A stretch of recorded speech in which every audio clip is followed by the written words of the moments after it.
Hey, thank you very, very much for joining me on my podcast, Secrets of Success with Dr. Shane Needham. Let me give a couple of intros here before we get started, and you have the floor. Thank you, everybody, for all your support, all the viewers, the listeners. It's been such an exciting ride since I started my podcast, 8 or 9 months ago, something like that. It's been really, really good. I love all the engagements. In 1 month, we typically have over 100,000 engagements on social media. Super excited. Speaking of social media, you can follow me on LinkedIn, on Instagram, on Facebook, and also on Parler as well. Now that's an ever-growing platform. You also can visit my website at drsneedham.com. That's streaming and the banner below at the website below. And you can also see all the previous podcasts that I've had. I think this is like number 31 or 32 or something. And you can find those on all the major podcast platforms, iTunes, SoundCloud, Spotify, and of course, YouTube. And so thank you very, very much, where we talk about all things on this podcast of everything from science to business to powerlifting to weightlifting to relationships. And we've just had some great guests, and it's really coming to fruition about what this is starting to focus on. And it's really giving people a voice in all those different genres, just to talk about their story. And talking with Dr. Jeff Kiplinger, who is an entrepreneur and a scientist himself and was a colleague of mine for many years at Pfizer, and we both left at about the same time. And we'll hear his story in a minute, but we're going to hear the same things: a lot of authenticity, a lot of transparency, a lot of vulnerability about starting businesses and being an entrepreneur, being in a big institution like Pfizer, and that has its advantages and disadvantages. And we'll talk about those things. And one thing I wanted to mention as we talk about these things is, as you listeners and viewers that have followed me, I talk about difficult issues, and there are issues that some people don't like to talk about. And yes, I'm a very optimistic, very positive person. I am very grateful for so many things. And just because we have difficult conversation does not mean we're picking on any one person or any one entity. We're talking about our own stories. And here's what we know: when we share these stories, all of a sudden I start getting direct messages and text messages and emails from people that say, "Thank you. I felt the same way, but never wanted to say anything." So that's what we're going to do. We're going to be talking about those things that are sometimes difficult conversations, but our goal is always to educate and inspire. And so thanks, Jeff, for joining me today. It's such an honor to have you. And I didn't really know you at Pfizer. I knew of you being a mass spec guru. And I've got to know you over the last couple of weeks. And it's been really just a great networking and relationship experience. So Jeff, you've got the floor. Why don't you go ahead and talk about yourself and introduce yourself, and start wherever you want to. Sure. Well, let me start by saying it's my honor to be here, and I've watched several of these. I think what you're doing with this podcast is really fantastic, and I 100% agree with you that when you open up a little bit about stuff that you are going through or have gone through in your life, you find connections with people that you wouldn't get if you simply stuck to talking about the surface, about the business or about the science or whatever. We're actually people here. And those kind of connections are super important. I will say, though, the one subject that's probably off limits with me is powerlifting. I don't know anything about it at all. That's okay. No problem at all. Completely out of my depth there, but yeah, we can talk about pretty much anything else. That sounds great. So I started my career, like you said, at Pfizer. I got a PhD in organic chemistry, and I sort of drifted backwards into Pfizer because I was doing a postdoc at Ohio State, and I didn't really enjoy the work, and that was largely because of me. I had gone through a bad divorce, and I was very young to have gotten married, and it was a mistake. So for me that was kind of earth shattering, and so I didn't do well in that postdoc at the time. And when Pfizer reached out looking for somebody that knew a little bit about mass spectrometry, I represented myself as knowing a little bit about mass spectrometry, and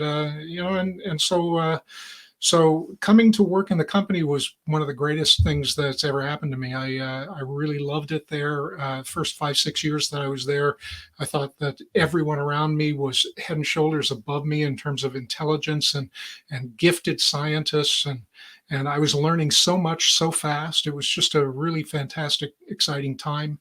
And then I got to the point where I felt pretty good about what I could contribute, and I started to make some contributions. And ultimately, my management and I disagreed about my relative degree of value to the company. So,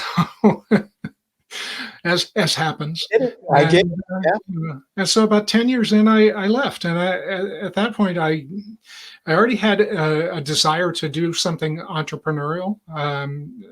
I was married again, and my wife had a health insurance policy and so forth that could support me a little bit while I was doing that. I didn't need to earn a ton of money, and so I started up a business with a company in the Midwest that needed an East Coast operation, and that ran until the 2001 9/11 related recession, and did some other things past then, some real estate development, some recession jobs that were fun to do that on a consulting basis, and ultimately I started a company very much like yours, a contract research company a company that was based primarily on my expertise in chromatography and mass spectrometry. So tell us about that. What year was that, Jeff, that you started your own contract research organization? What was the name? Share what you can with us. And, I want to hear about it. And remember, a lot of the listeners and viewers don't even know what a contract research organization is, but I really believe contracting, whether it be in the pharmaceutical and research environments or whether it be in automotive, contracting out is really the way of the future. Yeah, I 100% agree. Yes, it's like let's take a Boeing, for example. And so I own a contract research organization. And so pharmaceutical and biotech companies come to us to help them do their research, okay? And we develop mass spec methods and chromatography methods. I won't get into the details about it, but it's no different than Boeing, where Boeing contracts out for people to make the wheels on their plane or the seats or whatever. And the why that's good, why contracting out is good, is because you're providing a specific niche expertise that maybe the internal company doesn't have. And what's even better about it is it's contract based. So instead of having to build buildings and hire people to do these things, especially when there's a recession, all you have to do is cancel the contract. You don't have to lay anybody off and try to sell buildings. And so that's what a contract research organization is in pharma. And I just think contracting is just going to continue to be successful in the way of the future. So tell us about yours. What was your contract research organization? Tell us about it, how you grew it, how you started it, who you hired, all those types of things. Yeah, I really appreciate you filling in kind of that background there on what contract research is, because that puts me on a good footing with respect to where your listeners are coming from. And our focus was on pharmaceutical development, right? So when you think about a new drug being discovered, it's still 20 years away from the market. There are many, many different things that have to be done along the way, and we focused on our area of expertise. And I would say we were early to mid-stage R&D. So, if you think about anybody manufacturing any product, there's always an R&D phase, and that goes on however long the industry requires it to do. So, so with pharma, it can be a long time. So we had long-term relationships with our clients. Yeah. So now, was that CMC or GMP? And I won't describe many of those, but is that towards the manufacturing part of it? Is that where it was? Yeah, I would say basically late stage of the discovery process, where a new drug is being developed and profiled to see whether it will be effective against a disease or not, to the early stage of the development process, where you're beginning to look at how do we scale this up and ultimately get it into human clinical trials. Now, were you guys doing any in vivo type testing, or was it all formulation type work? All formulation type work. Yeah. Wow. So like for impurities and so on and so forth. Exactly. Yeah. Exactly. Wow. Really, really cool. Well, that's great. And so talk about that, how you started it, why you started it, and then hiring your first employee and all those, what they are. I can't even describe them all, but we all have them as an entrepreneur, all those different milestones, your first big contract, whatever, or oh man, we don't have enough money in the bank. What are we going to do? Whatever it was, to kind of describe those processes. Yeah, we'll get to all of those kind of war stories. You're right, because all of those things I think happen to all of us. But it's I can remember a time before I started my company, which was called Averica Discovery Services. Um, we started up in Boston. I can remember a time before that when I kept saying to friends and family, I really want to do this. I think I can do this. I can get this off the ground. Yeah, I'm really good at this. Yeah, this is something I know. This is something I know would have value. And they all got to the point where they would roll their eyes and go, "There it is again." No, here's what, no, right? They do it like this. Here's what I got. Because you got to think, when Jeff and I left Pfizer, what year did you leave? I left in late '98, end of '98, beginning of '99. I left in early 2000. And you got to think that Viagra had just been discovered. The stock was at its highest. The budgets were anything you wanted. I mean, you could get any kind of toy, mass spec, chromatography equipment that you wanted. Nobody was going to say no to it. They had to spend the money. And so I actually remember people telling me, why would you leave? That's stupid. That's crazy. Why would you're leaving a Fortune 10 company to go start on your own? There's such a risk. And it's true. I mean, but I think what Jeff saw, and he probably didn't allude to this, and this could just be a very organic conversation, but it's like Jeff started seeing his contributions to the company. He could see his value, but nobody else does. I shouldn't say nobody else does. In a large organization, and I'm not saying in the good ones, they haven't figured this out, but it's in a large organization, you're a cog in the wheel, and it's hard to make, what would I say, make somebody feel really valuable. Is that correct, Jeff? Yeah, I think it's hard for the companies to do that, but I also think they don't have a lot of incentive to do that. What they have an incentive to do, and I'm not talking about individual managers or even the personality the company wants to have, but the incentive, the financial incentive, is to make a machine where everyone is a cog, and to have that person perform their role and not cause any friction. Correct. If that makes sense. I mean, yes,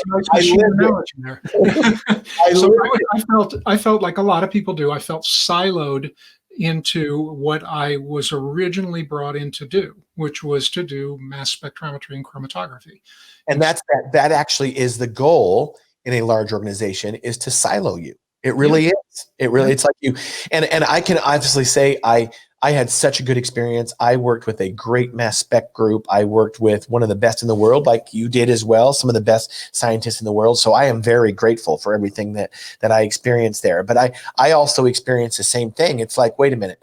And you would see it at the management level and the executive management level, director, VP, and even above, is they just didn't want to make waves. In fact, it got to a point where, and this is what I think key leadership is, and I can tell Jeff has done this, obviously starting his own thing, but key leadership is making difficult decisions that are going to cause some friction, and they're going to make some people not like you. That's bottom line. But we don't go to work to like people. And I don't mean you be mean or you be a jerk. You have to make difficult decisions. One thing that was frustrating to me in a large organization was that you could see this infighting and no manager would step in and say, just stop it. Stop this 12-year-old BS. And that was frustrating to me, because if I was in that position, I think I would do that. And certainly some people would say, well, Shane's a jerk. Well, like Steve Jobs said, if you want to make everybody happy, go sell ice cream. So tell us about some of your experience like that, and then how it transferred, how what you learned at Pfizer of maybe the good and maybe the not so good of leadership and values, and how did that transfer into your own organizations, your own entrepreneurial journey of what to do? Yeah, that's an awfully big question. So, maybe I'll just proceed with what comes to mind first. One of the things about that Pfizer environment is that it becomes super personal, right? It's not meant to be. They're meant to treat you as a cog in the machine. You're meant to do your job and understand your job. It's not meant to be personal, but it is, because employees are real people and managers are real people, and the company is not. right? Mhm. So the company doesn't know how to deal with that personal part of it. And for most employees who get frustrated with being siloed and think they could add more, it manifests as unhappiness in the employee. Now, of course, at the time, I didn't see it that way. I saw it as unfair treatment by my managers. But Sure. really, they're two sides of the same coin. I mean, they didn't want to have to spend all of their time dealing with me being unhappy, and I didn't want to have to be told no by them. So that's where the conflict comes in. Right. I'm simplifying here. But you just like, if you have a bad interaction with a parent or something when growing up, you resolve when you have your own children, you're not going to do it that way. So it becomes part of your philosophy for when you do your own company, when you make your own company, when you make your own mark on the business world. And so with respect to that management style, my overreaction to what I'd faced at Pfizer was to try and have a completely open door policy with all of my employees, and to be willing to listen to them, bring in the personal side of how they were feeling, if necessary, into the conversation. Well, that's That's great. And it's, I, yeah, it's good, but it's not always 100% productive.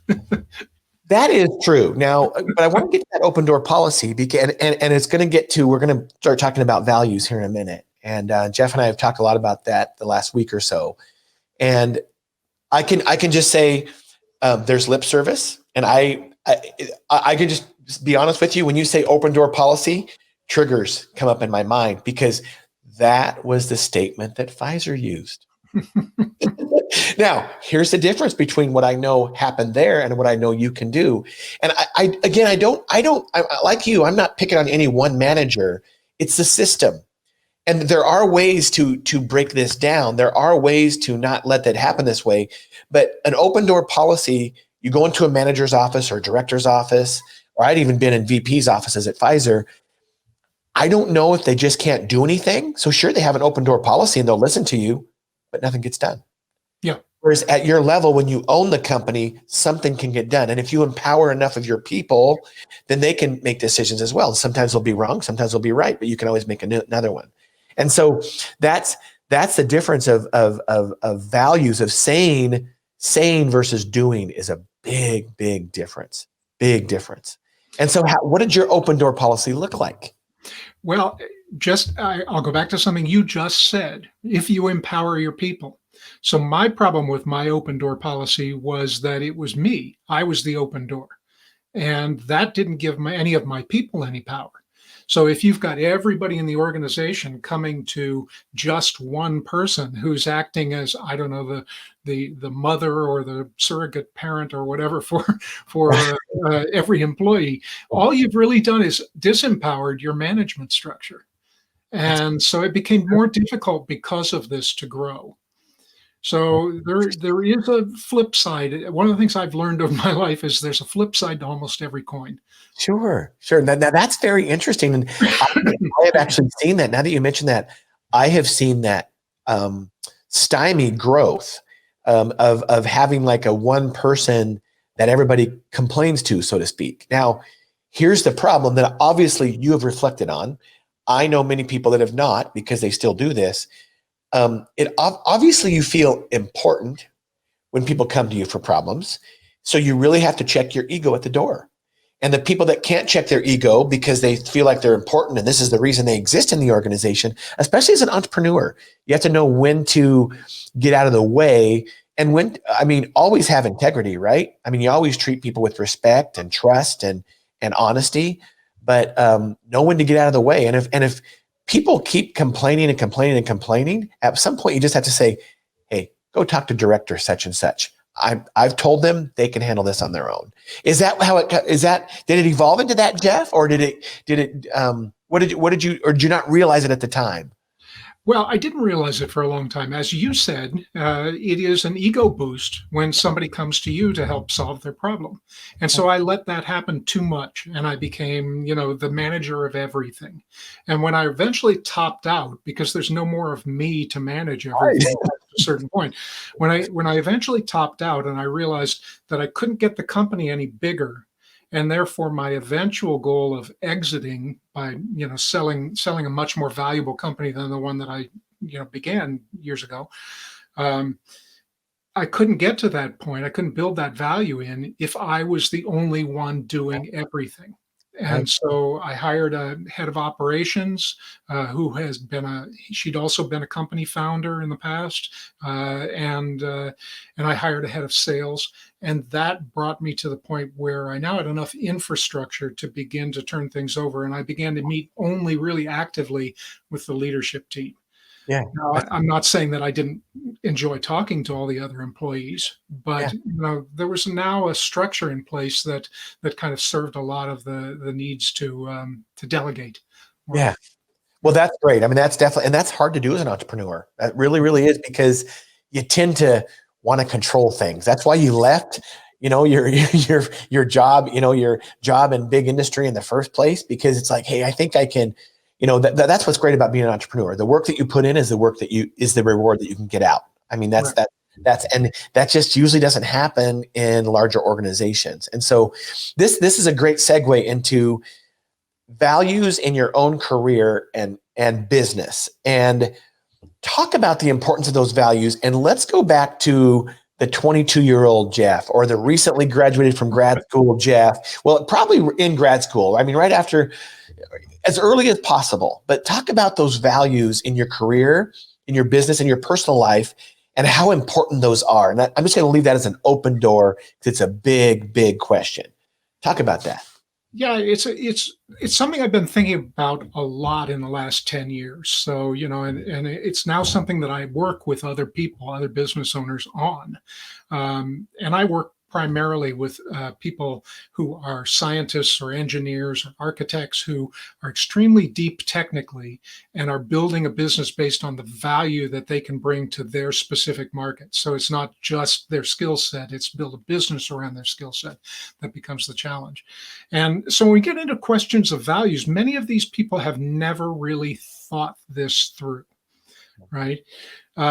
I would say you start off, your career or your education or whatever as a young person with values that you've picked up in a very tangential way from people like your parents, or maybe a teacher, or maybe a TV show or a movie, right? Sure. We're young. We pick up these statements from other people, but as we mature, we start to realize that there are some of those things that we thought were important that aren't so important to us, and other things that we've taken away from, again, could be any kind of source, that keep coming back to us every time we do something. This makes me feel like I did something important.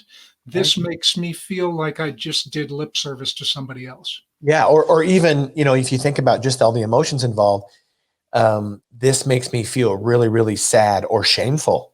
I mean, and it's interesting to think about these values, Jeff, because everybody has them different. I love how you describe that, because you brought emotions and feelings into it. And I just turned 50 like a week ago, and I'm still trying to figure all this stuff out. So thank you.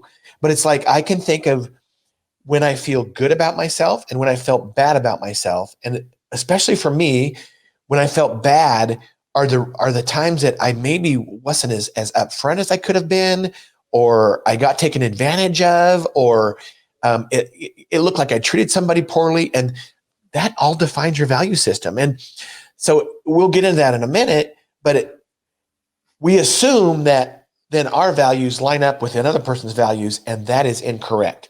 So let's get into that in a minute. But so you talk about your values and how they make you feel, your emotions, and then how they make you feel as you process them later, which I'm not sure if when I was 22, if I ever processed my emotions. But anyway, that's a whole different story.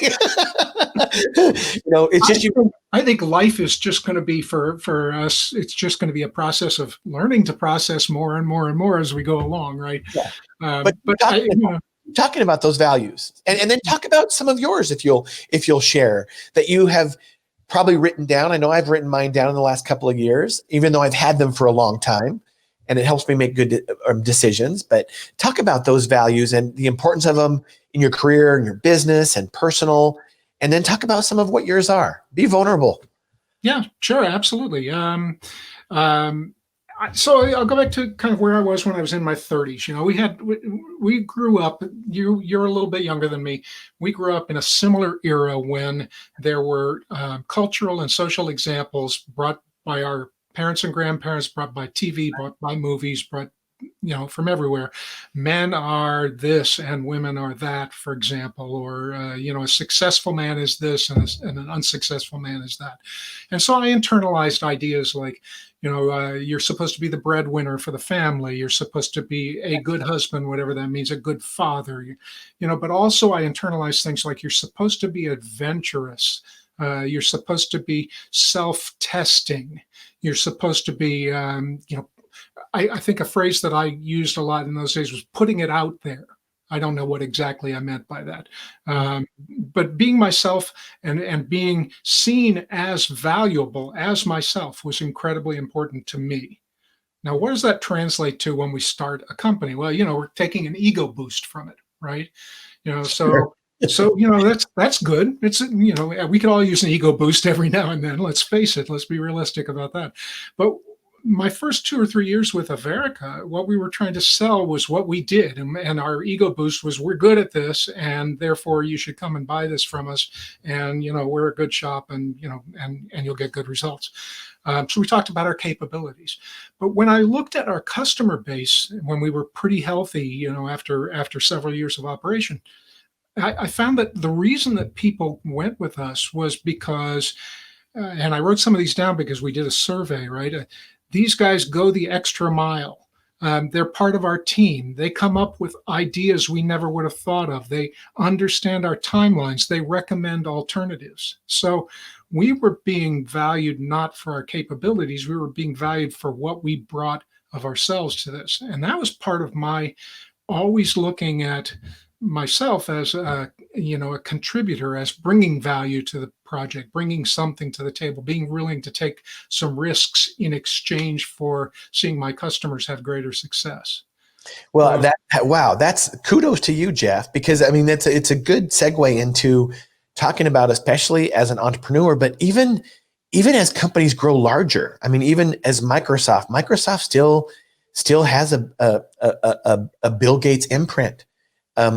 Apple still has a Steve Jobs imprint, and those are two very, very different companies, very different styles, very different value systems. I mean, it's really interesting, right? And I can just remember one of our first big, you're looking for that first big contract, and it's never big enough, but there's always milestones. It's like, oh, X thousands of dollars, then 10X thousands of dollars, then whatever it is. And and they're just milestones. I remember the first big contract we had in our first year of business that really put us on a trajectory to success, like any project does. That's so important early on, Yeah. And I also realized, wait a minute, okay, we have a mass spectrometer, we have HPLC, but our competitors have that too. Why are they using us? And I at that point, we didn't have a lot of what would I say, references, because we were new. So I told this one guy, it was a big contract, and he said, well, do you have any references? I'm like, no, we're pretty new. We don't really have anything. And I told him where I used to work at Pfizer, and I said, call my ex-boss. And he called him up, and he called me back right after he talked to him, and he said, Shane, your boss that used to be your boss just loves you, and he gave you the most glowing recommendation I've ever had. Let's sign this contract. And it's like with you, Jeff, they weren't really doing business with your business. They were doing business with you. Yeah. It's a big difference. And I suppose you could probably see that your clients kind of matched your values and you matched their values.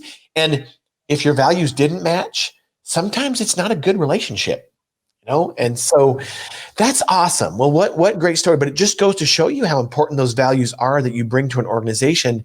People don't do business with a business. They do business with people. Yeah. That's very important. People don't buy what you make. They have to believe what you believe. We believe that our R&D work can inform later stages of the work that needs to be done to get a drug to market.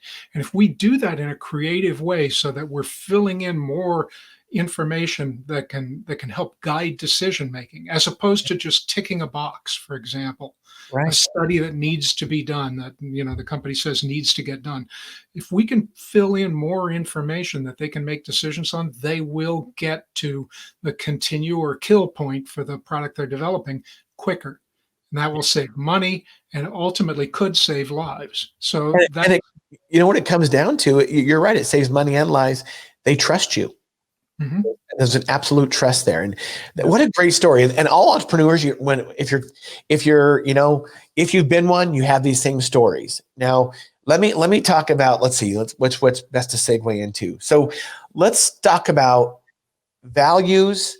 And you talked about where we used to get our values, and it would be from our moms, our dads, our grandparents, a very close relative, an uncle or an aunt, something like that, and we don't have those same opportunities anymore as much because we move away. Our families aren't as localized as they used to be. It just is what it is.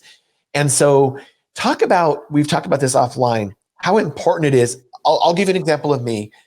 I didn't really, what would I say, prescribe to the 22-year-old theory of when I moved to Pfizer and moved to Connecticut, of going out on the weekends and partying on Fridays and Saturdays. That just didn't appeal to me. And it never did, never has.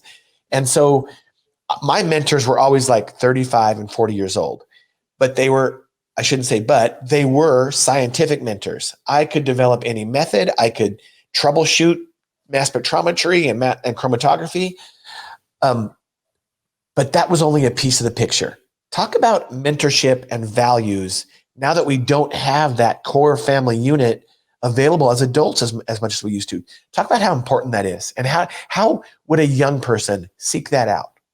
Yeah, it's a great question, and I'm not sure I have all of the answers to it. I mean, to be honest, I think maybe it's part mythology about the way that people used to raise their kids. Young boys and girls would get this kind of talk from teachers or scout leaders. I don't think the scouts really exist anymore, or parents or grandparents or a favorite uncle or aunt. But it's not so much considered the responsibility of those older people to pass along that sort of generational learning. And I think that because that is missing, we have to get to a greater degree of maturity now than we ever had to before we begin to think about this. So I had to learn by being taught by the company that I ran and the customers that we had cultivated, that it was me and my team that I had hired that they were working with, and not our suite of instrumentation.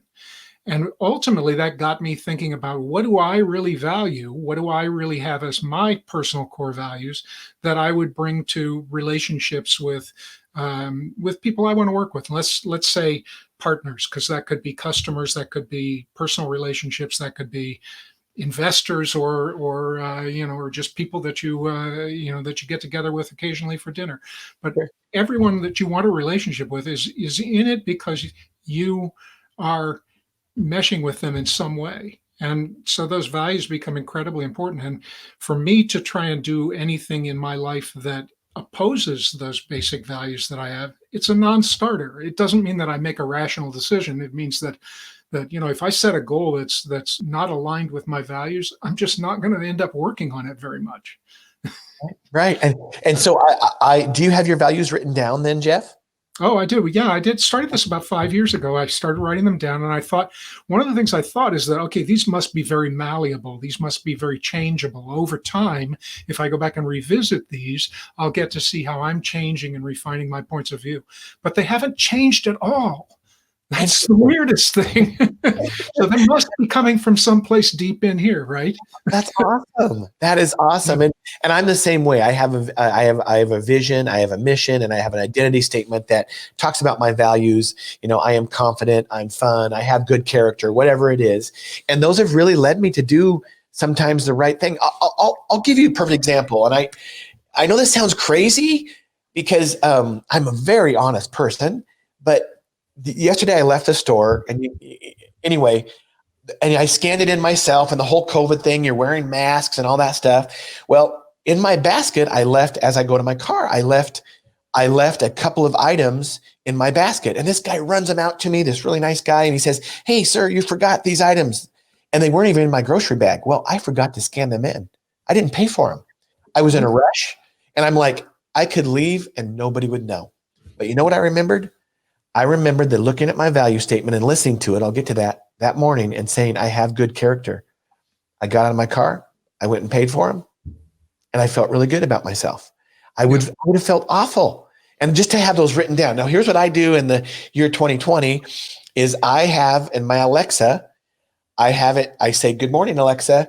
And it tells me what my vision is, what my mission is, and what my identity statement is every morning.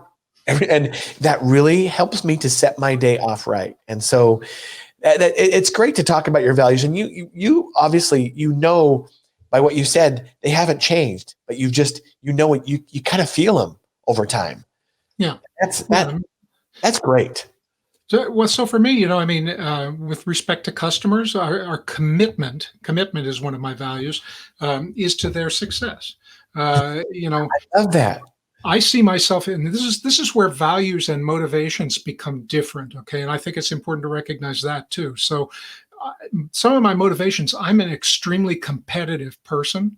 Yeah. I want to always be better than I was before at whatever I'm trying to do. Yeah. And I am, I do place a value on money as a surrogate measure of my success. I like to see things build in terms of value, and money is a good measure of value. So, but those are not within my values. Those are motivators that I can use. But my values might be, for example, one of my values is boldness. Okay, which Awesome. I originally started with the term risk taking, but I realized that that's not it. I don't want to take unnecessary risk for the sake of risks. I like to be bold enough to not be scared off of risk. Yes, I like that. Yeah. So, I have put some thought into these, and that's probably why I've held on to them for so long. But I think that after doing this, the big recognition for me was that my motivations and my values align in some ways, but they are not the same thing. I'm not going to compete to take something away from somebody else. I'm not going to take a risk for the sake of taking a risk, particularly with a friend or a customer or a family member. Well, that's interesting. And again, you're coaching me. Do I have to pay for this? I mean, because it's great. It's just great. You get to be a certain age and you reflect on these things and motivators. Money's always been a motivator for me too, ever since I was a teenager. And my twin brother is also an entrepreneur, and it's always been a motivator for us. And I know some people in society look at that as that's greedy, and I don't see it that way at all. I don't. But if that's what you want to think, that's fine. It doesn't hurt me personally. But what I realize is what it does for me is it's a good measuring stick. Like you said, it's a good, I remember when I used to work in the fields and you got paid per unit of service. So the faster you got paid, the more dollars per hour you made. And I was always competing against that, right? And I still do today, but it gives you what I think is liberty. It gives you, your discipline gives you liberty, and especially a later stage in life, you can start giving as well. You can start giving back to what you've earned. And that's what I've really seen is really, really just a joy for me. And so you talk about risk taking, which we are scientists. We're both entrepreneurs. So obviously you have to take risks. And we were probably told that it's stupid to leave a big pharmaceutical company when the stock is as high as it's ever been, and blah, blah, blah, blah, blah. And so let's talk about science and risk taking and how those are dichotomies. Science and an entrepreneur, so you coach scientists, scientific entrepreneurs, and what are we taught as scientists and how opposite it is of our entrepreneurial journeys? Talk a little bit about that. So those people that are sitting back and maybe thinking about starting a scientific entrepreneurship, you can coach them a little bit. Talk about that. Yeah, it's something that I think there's an orientation in our heads as scientists that comes from our education. We start off on this very, very early, this path from the very beginning. And I remember my very first science class, probably earth science in middle school, talking about writing everything down, your observation. It's not about making it right. It's about observing what actually happened. If you did the experiment and you observed it properly, that's just as good as, if the experiment worked or didn't work, right? So it's not about the result, it's about the observation. And that type of objectivity permeates everything, right? You will be called out by your peers if you are not perceived as objective. Yeah. So then how do you get to the point where you have a business where you're bringing something that has a high amount of value to other people and pitch that to them within your mindset of having to be super objective? We feel like we need to use passive voice like you would if you write a scientific paper. We feel like everything has to be bulletized on the PowerPoint slides. We feel like everything has to be factually backed up and have a reference stated on the slide. If customer asks a question, we got to be able to give them the original paper that came from, et cetera, et cetera, et cetera. And so we feel like we're going to be called out on all of this stuff if we ever make a claim that can't be immediately substantiated. So the first thing I say to my customers is, what do you do that brings value to your customers? These are the people that I'm trying to build into better business owners, help them build a better business. What do you bring that has value to your customer? And they'll say, well, we do this and this and this and this. No. Where's the value to them? Oh, well, we have this and this and this. And no, that's you. Where is the value to them? And once you can sort of begin to shift people into thinking about it from the other person's eyes, they're trying to solve a problem. Your customers are trying to solve a problem. What is that problem? And how can you address that with the solution that you can provide? Where are the risks? Where are the potential downsides? Can you inform everybody of that? Is there a better solution you can think of, even involves referring them to somebody else? All of that is thinking in terms of the value proposition or the value creation for the customer. And then your final question is, how can you quantify that? How can you put a dollar value on it, for example, for the quote or the proposal in their business's terms?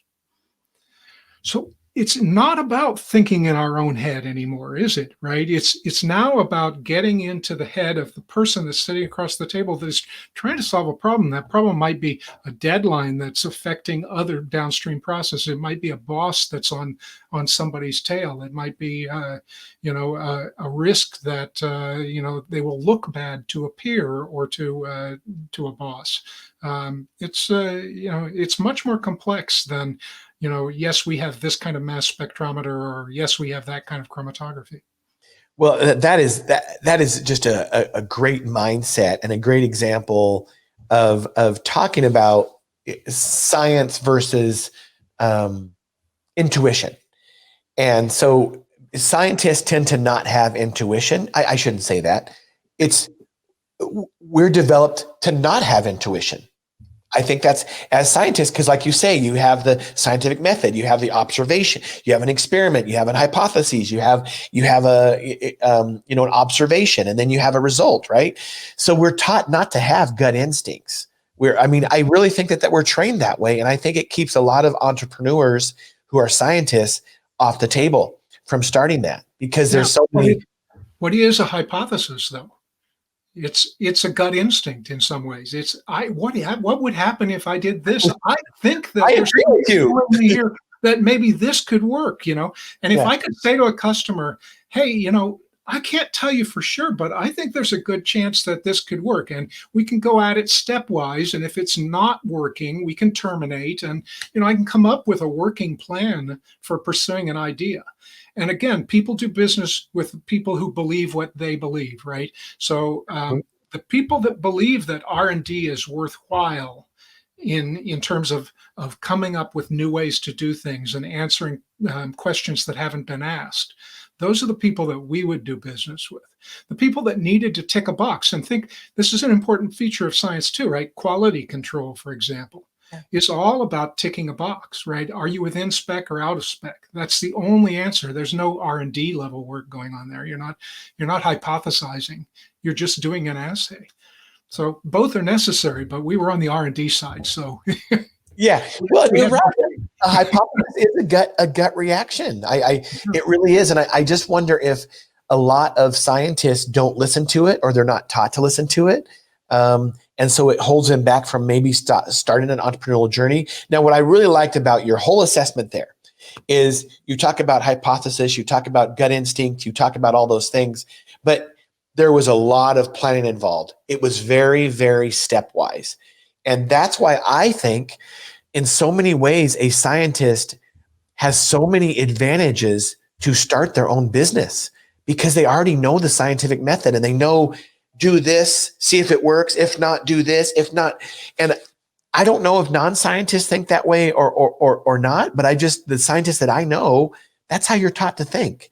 And so it's just trial and error, trial and error, trial and error.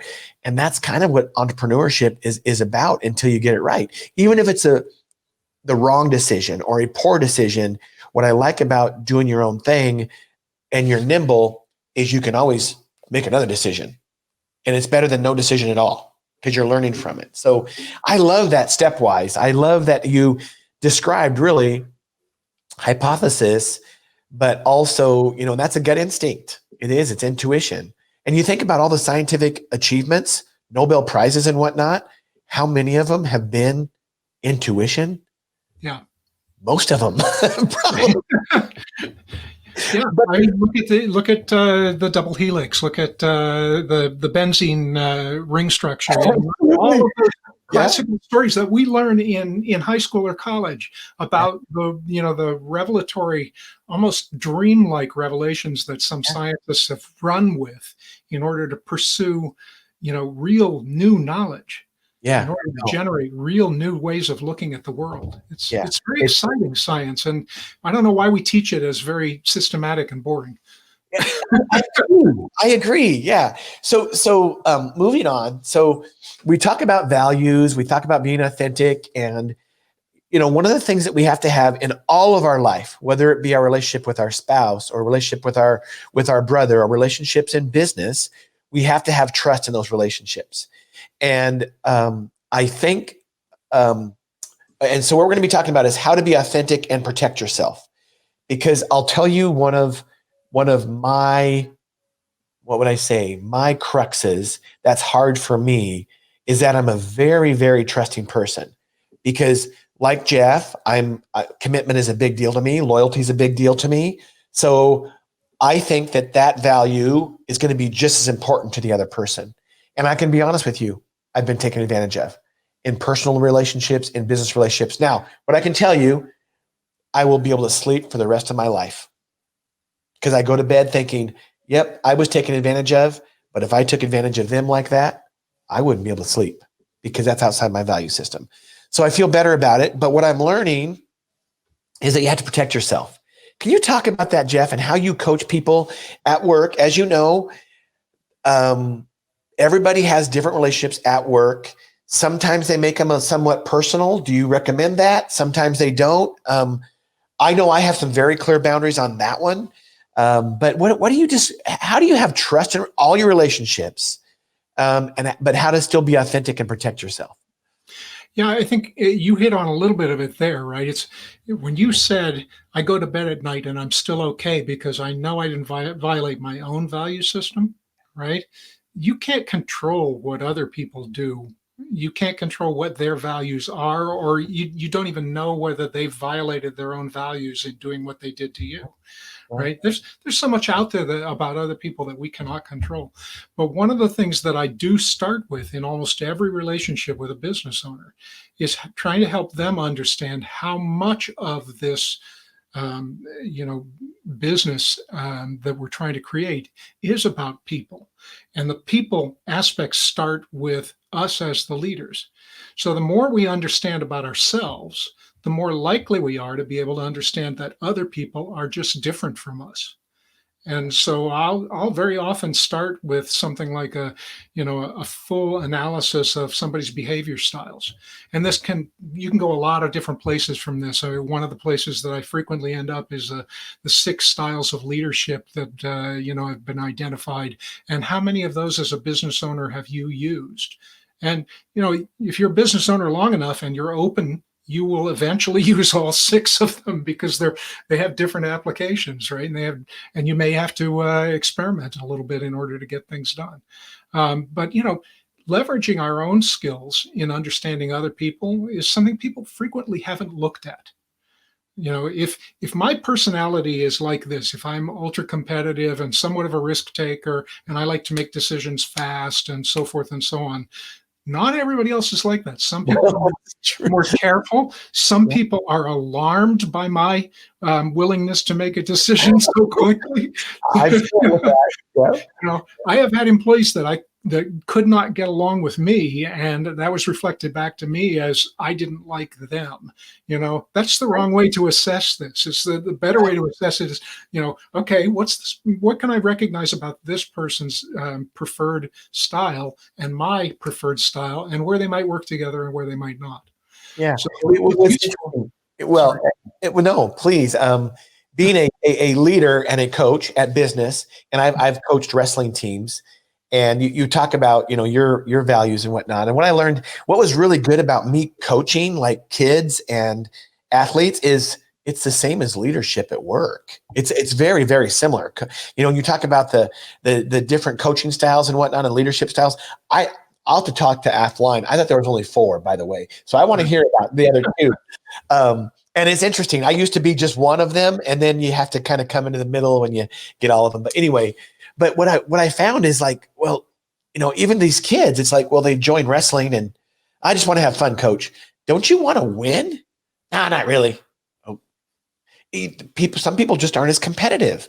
And you find that at work too. It's like, yeah, it's not that big of a deal to me. It's like, okay, so it's just like, okay, some people are different, but that's why you have leaders, and then you have some people that don't want to be in that position. And so, but understanding them, like you were saying, understanding them and just saying they're different and that's okay. How can we work together? Mm-hmm. Yeah, how can we build on the strengths that come out of a relationship between people who are different? And you've seen this, I'm sure, in your career too, right? If you populate your world with people who are just like you, you're not doing yourself any favors. No, definitely not. Definitely not. Or if you populate them with people that you find it easy to work with because they are subservient to your sure style. That's not good either. No.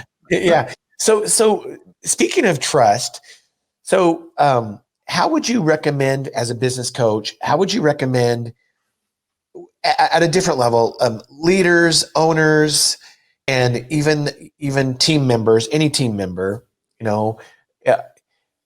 what boundaries should they, obviously the trust we put into our significant other should be different than the trust we put into somebody at work. And those can be very blurred lines. And what I've seen is sometimes there are people, I think it's unfortunate, but they develop a personal relationship with somebody at work to actually, in a lot of ways, take advantage of them. Mm-hmm. And how do we protect ourselves there? Because obviously, if you think you have a really good personal relationship with somebody at work, for example, and you share a lot of personal things with them, they actually have a lot of blackmail capability on you. And this is a very honest topic, because we're always told nowadays to be authentic, be authentic, be authentic. Well, yes, I agree with that. But I think each relationship should be thought about differently. So what would you say to people about that? Well, I think that one of the governing principles here is pretty easy for everyone to grasp, right? Your relationship with your spouse or your partner is a peer relationship. You are equals. You're going to have at different times in your relationship the need to lean on each other and be more vulnerable than the other person is, and let them be the strong one. But that doesn't in any way negate the fact that you are equals. Whereas in a reporting relationship, and sometimes even in a peer relationship, which could change at some point in the future to a reporting relationship at work, right? You have to leave up some amount of barriers. Now, that doesn't mean you can't be honest and authentic. It just means that maybe you try not to overshare and Right. and so forth. And I don't think it's an issue of defining how much you should trust somebody that can vary from individual to individual as you get to know them better. But I think it's more a matter of understanding that, sometimes we misplace our faith in other people based on assuming a different type of relationship than exists there. Yeah, and I just being vulnerable myself, I've certainly been taken advantage of for that. And how I've changed it, if this helps, I hope this helps people, is I just make sure that I have very close friends and a significant other that I share very personal things with, that I know I will never be blackmailed by them. There's going to be no mixing of, peer versus business relationship. And I think that can be hard for some people because a lot of times our relationships and the people we're around the most are at work.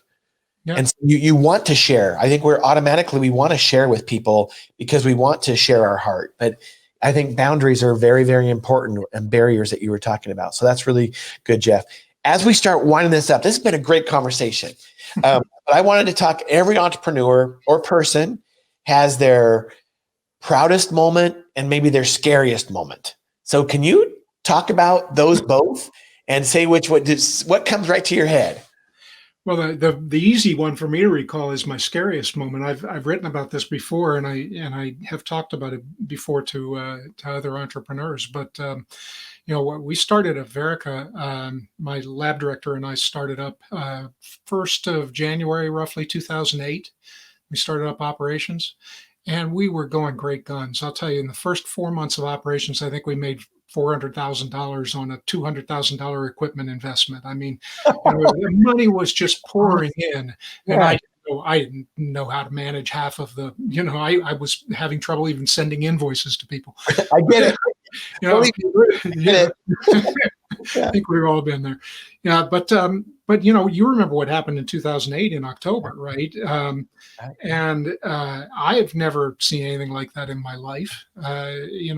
But we knew within a couple of months that there was going to be a big interruption in business, that people were pulling the wagons in a circle. They didn't know what was going to happen next.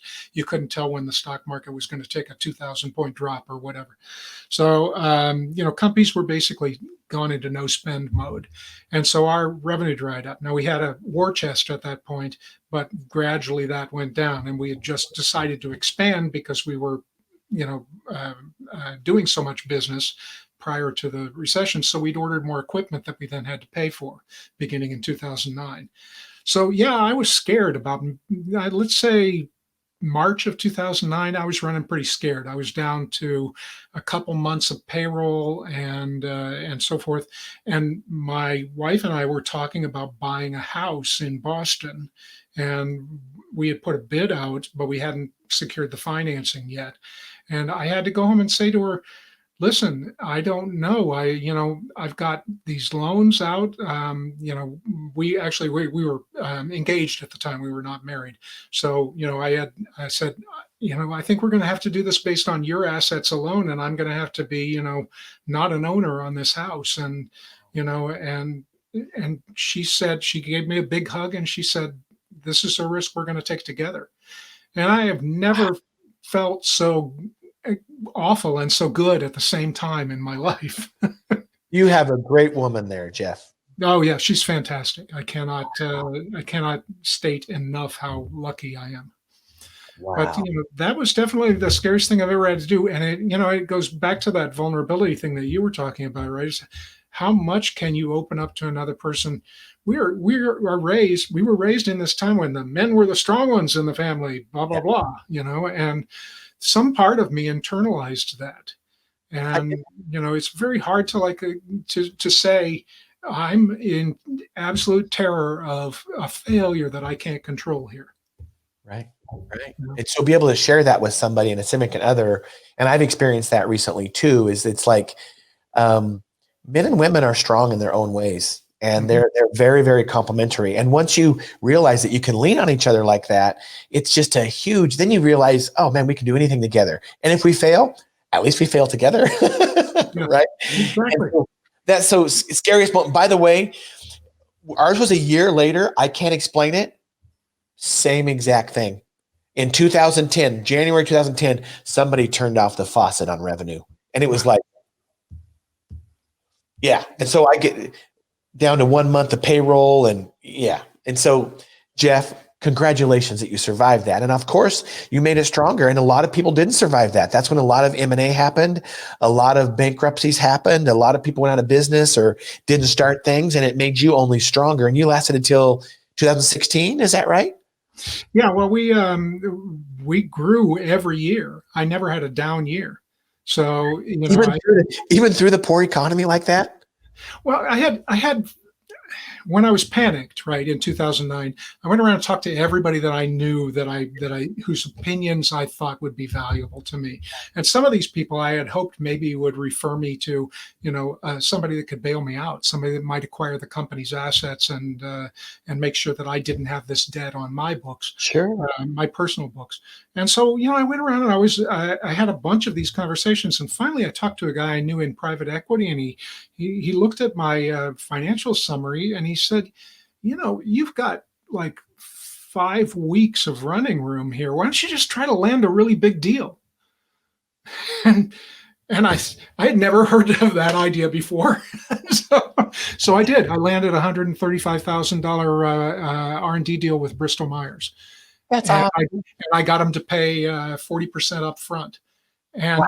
I have no idea how I did it, but Yeah, that's so cool because what a great story. And congratulations, you put your boots on and you went to work. And again, mine was about a year later, but that in 2010, it was just like, okay, if we're going to go down, we're going to go down big. And I jumped on airplanes and I've traveled 250,000 miles that year.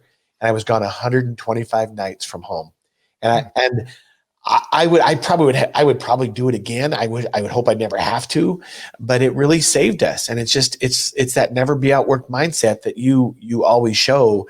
I think that's amazing, Jeff. So kudos to you. So you talked about your scariest moment, and that might even be your proudest moment as well, is surviving that. But tell me about your proudest moment as an entrepreneur or in your career or personal, whatever you want to share. well, let me talk about something that I think taught me more about myself than anything else, right? So I mentioned earlier that I was postdocing at Ohio State after a divorce because I'd gotten married too young, right? And so That might be okay, kids, because I can call anybody a kid now because we're old. uh-huh. It wasn't that you got married too young; you just married the wrong person. So anyway, Well, let's put it this way: at 21 years old, I did not have the maturity to sort out the right person from the wrong person. I agree with you because you look back on it now and it's probably like, ooh, there were lots of red flags there. But anyway, we move on. But anyway, I was heartbroken. I wasn't doing well at this postdoc. I got this job offer from Pfizer, and I basically said, I don't want to go there and have the same mindset. I need to get out of this. And a friend of mine had recently hiked the Appalachian Trail, and I thought, well, I'm going to do that. So I left in August of 1988. Left my postdoc early. Pissed off the professor pretty well. Got on the Appalachian Trail and hiked for a long time. And during that period of time, Pfizer had no way to find me after having given me a job offer. And I told them that I would be there at the end of December. And I was there at the end of December. And at that time, I thought I was taking the weirdest risk in my career. I was going to have this blank spot on my resume. They told us all during school that you couldn't have any blank spots there that you had to explain. And I just went off hiking for 5.5 months. And it taught me more about my own personal capacities and needs than anything else that I've ever done in my life. It didn't teach me all the things I was going to need to know about how to be open with other people about those, when to be open with other people, as we've been talking about. But it did teach me more about myself. And I brought that into Pfizer and was much more successful there because of it. That's awesome. You know what? That was bold. That was that's your value, right? You're like, I'm going to the Appalachian Trail. And that would be hard because you're committed to this postdoc. But that sounds great. What a great philosophy and what a great mindset to have the courage to do that. That's something that I think we all wish we would have taken time for that, because in the scheme of things, what were you gone, 4 or 5 months?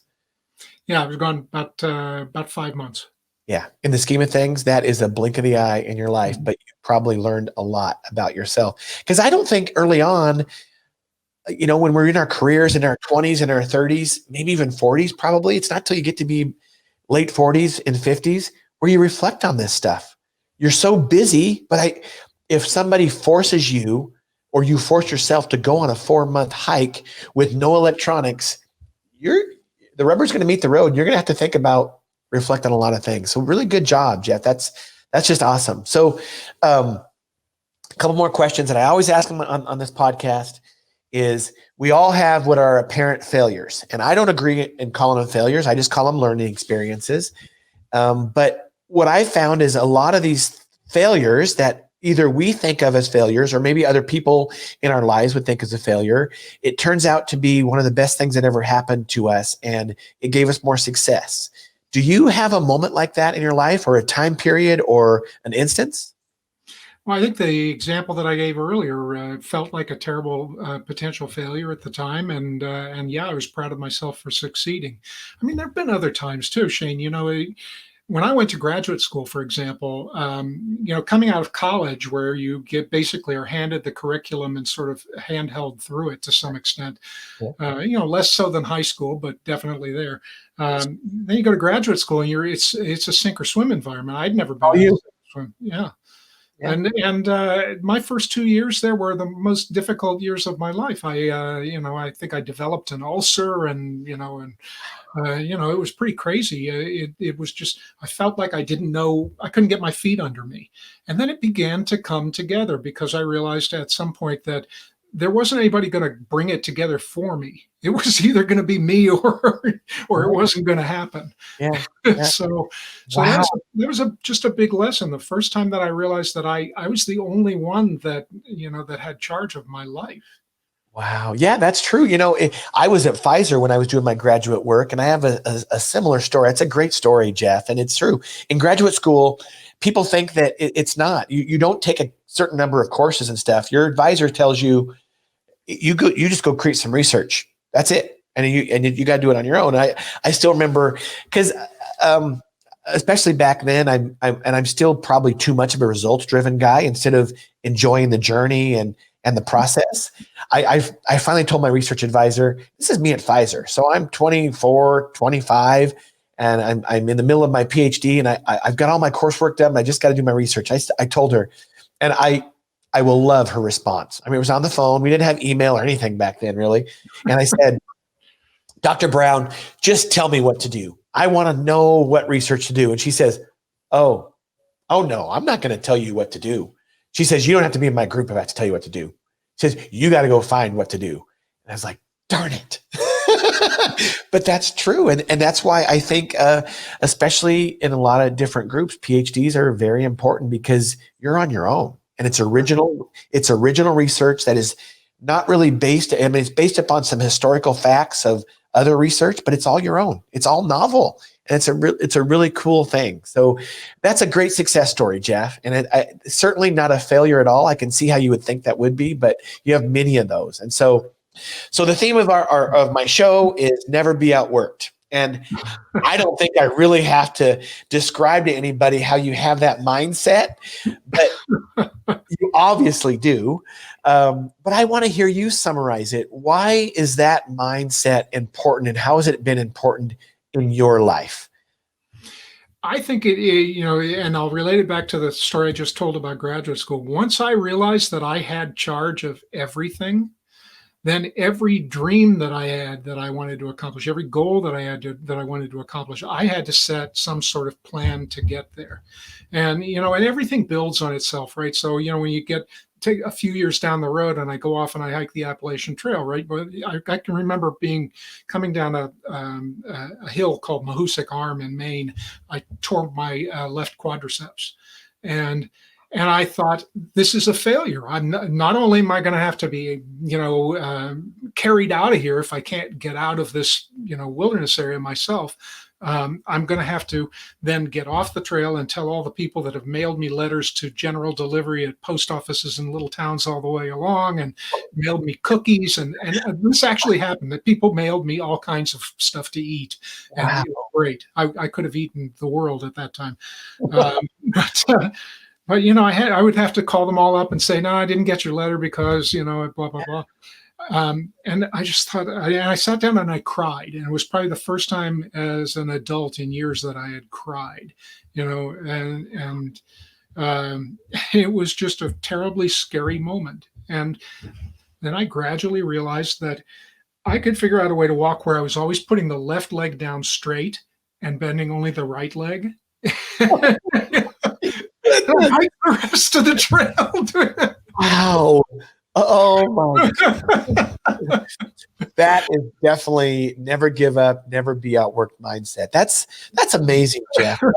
That is incredible. You have a great story. I am so glad to connect with you closer after all these years. It's been just an absolute joy. Thanks for all the advice you've already given me and all the wisdom that we can all share from you. And if you want to tell people how to get in touch with you, you're a business coach, go ahead, plug yourself. Tell people how to get in touch with you. Yeah, absolutely. My company is called Cohere Business Strategies, and it's www.coherebusiness.com. During COVID, I've pivoted a lot to putting content up in chunks that are absorbable online. Some of this is live delivery. I have a course called Expert to Entrepreneur that's specifically designed for scientists trying to grow their businesses, that starts up in February, and it's delivered over 12 weeks live. And then I have some self-paced content. There's a course up there on building a stronger pipeline that just recently went up. So until I can get back to the point where I'm interacting with live human beings face to face again, that's going to be the way it happens. Well, that's awesome. You made it work, and you can find him. You can see his name here. You can find him on LinkedIn as well and connect with him through there. And he has some really good content stuff. I've read it. It's just great. Jeff, thank you very much. I'm going to end with just some way people can find us as well. So again, you're on Secrets of Success podcast with Dr. Shane Needham, where our theme is never be outworked, where we give a voice to scientists, to powerlifters, to relationships, to bodybuilders, to entrepreneurs, everything business. And we just have really enjoyed all the viewers and the listeners and how many of you have engaged and inspired me and sent me notes about us inspiring you. Thank you very much with our stories. And so you can see us again on SoundCloud, on Spotify, on iTunes, also on YouTube. On my YouTube channel, I have channels on all of those platforms. You can also follow me on LinkedIn, on Parler, on Instagram, and also on Facebook, where we're streaming live right now. This podcast will be up in about a week or so, and we'll have it edited and live on all those platforms. And you can also visit my website that's streaming there, drsneedham.com. Jeff, thank you very much. You have been an incredible guest. I have learned so much. I know other people have. This is going to be very valuable to people. And let's definitely keep in touch, and you have an awesome day. Thank you very, very much for joining. Thank you, Shane. It was absolute honors on my part. Great conversation. All right. Let's talk soon. Okay. All right. Take care.